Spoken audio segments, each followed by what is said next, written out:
Good Thursday morning, everybody. I'm Jared Klein. And I'm Jennifer Von Reuter, and it is time for the morning rush. Here we go.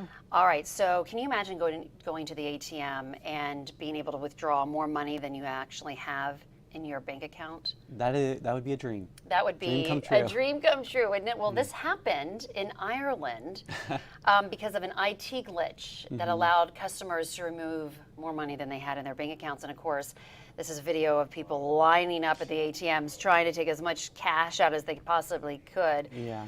Police were called to the scene to kind of break it all up, but you know, I kind of wonder what the aftermath is. Do they track these people down and be like, okay, now you have to repay the bank? But I mean, wouldn't you be thinking, you know, they're not going to let you just walk away with that money and keep it. Right, because they obviously know. They know how they can much see the you have, or they can see the transactions, right. So I don't know what you're hoping to accomplish. Right, but I don't either. But it still would be amazing if that could happen and then you didn't have to give it back. I mean, depending on how much you could take out, you could just disappear. That's right. Say bye. Yeah. All right. Okay, so this is interesting. Have you ever, did you ever play sports or No. do you ever do anything? Do you have any kind of rituals before you? No, cannot say that I do. I don't either.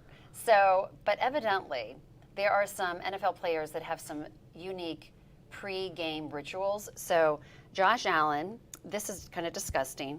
He throws up before every game. Ew. I think that's got to be nerves. It can't be like, oh, I'm going to go, you know, it must be his nerves that make him get sick. Yeah, I feel like that wouldn't be as much of a ritual as it's like a side effect of the nerves. So I feel bad for him having to go through that because that sounds awful. All right, Harrison Smith takes a shot of hot sauce before every game. That's a way to get yourself fired up. I mean, really? Seriously? Yeah. All right, Justin Tucker lays out uniform in shape of a person before every game. That's a little, I don't know how that started, but yeah. Maybe it's a visualizing thing. Okay, Jason Kelsey listens to Christmas music before every game.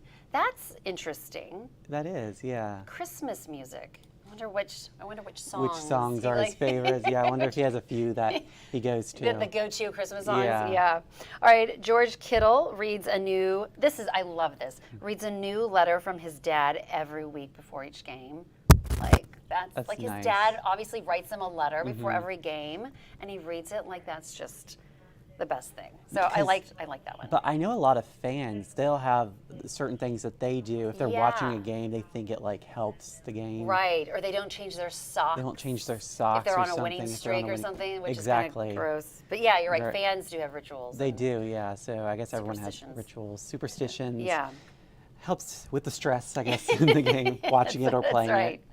All right, and this is kind of a sweet moment. So these actors, they're playing Cinderella and Prince Charming. They actually got engaged on stage during their production of Cinderella, and it was really cute. It was actually during the final curtain call. I actually thought initially that this was in the middle of the show, he just stopped everything. Yeah. But no, it was during the final curtain call, and kind of a sweet way, it's like a happy ending, a true,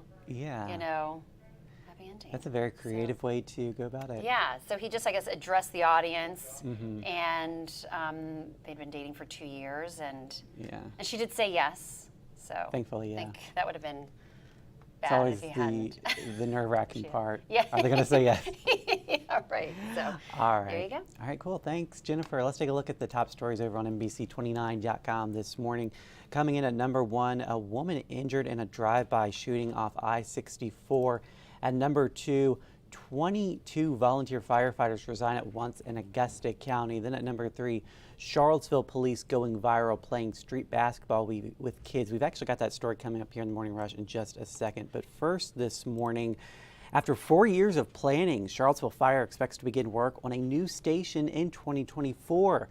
The city presented its final site plan on Wednesday. It will replace the station on the 250 bypass that's been in use for more than 60 years now. The new building will be much larger with more dormitory space and a bigger area to store equipment and trucks. The money for the project was set aside in 2019, but like a lot of projects, it was put on pause by the pandemic. Construction is set to be complete in 2025. Here's this video going viral. It features the Charlottesville police officers playing a game of basketball with some local children. The clip has captured more than 30 million views on Instagram. We're told what started as a casual game of ball turned into a bigger lesson about shared experiences. I think it's important for kids, especially. A lot of kids don't have a lot of contact with police officers, so it's good to show them the good side of policing and how to build better relationships within the community. And if you have not yet seen the viral post, we have a link to it over on NBC29.com. A crime-fighting dog is embarking on an early retirement. The Augusta County Sheriff's Office is allowing K-9 Officer Rico to spend the rest of his life with the person he knows best, his handler. When Rico's former handler left the Sheriff's Office, the plan was to transfer the K-9 to a new handler, but the Augusta County community raised more than $19,000 to cover the cost of a new K-9 so Rico can retire. The Virginia Police K-9 Association will pay for all of his food, medical expenses, and end-of-life costs, and the Augusta County Sheriff's Office will officially retire Rico to his former handler on Friday. And finally this morning, if you're up in the D.C. area in the next couple of weeks, make sure you check this out. A UVA professor's work will be on display in Washington starting tomorrow. Professor Ashton Crawley is one of 6 artists aiming to tell untold stories of the National Mall. The exhibition, called Beyond Granite, is the very first outdoor temporary exhibition in the mall's history. Crawley's work will be shown through September 18th. So some pretty cool work there. Yeah, you know, and we're dealing with some fantastic conditions for August. You know, earlier this week we had some downpour, showers, and storms for our lawns and gardens. Oh, yeah. Hopefully your lawn and garden got some beneficial rainfall, because we're going to have to perhaps water our flowers and gardens and lawns as we go into next week, because I don't see much in the way of showers or storms. Let's take a look at what I am tracking. The next big thing I'm watching from the Weather Center is going to be a drier outlook here on out, at least for the next week to 10 days, and along with that, it will turn hotter.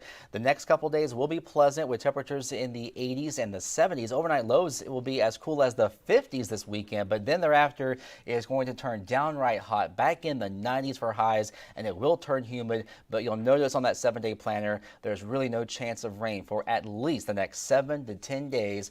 So it does look like we're going to have a much drier outlook as we head to back to work and school for a lot of you next week. So heads up on that into next week. There's the return of that heat we've all been waiting for. We all knew would happen. But, you know, I think at this point I am done with summer.